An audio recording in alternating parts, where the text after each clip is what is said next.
Hello po, ayan, share ko lang tong niluto ko ngayon na isang perasong isda, dahil dalawa lang naman kami ni Lula. Ayan, isang perasong isda.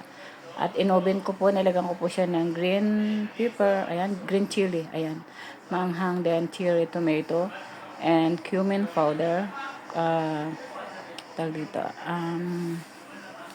turmeric, coriander powder, and then yan po, bawang, and sweet paprika, at kaunting olive oil sa ibabaw.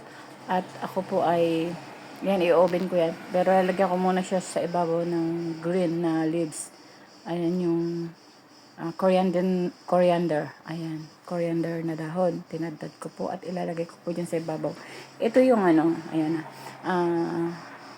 Moroccan fish. Ayan, menu. Ayan yung pagkain ng isda ng mga Morocco. Ayan po. At luto na po ito. Ayan o. Maya luto na to. Nilagay ko na po sa oven after 45 minutes. Ayan po. Luto na. Ayan. Luto na siya. Thanks for watching. Bye bye.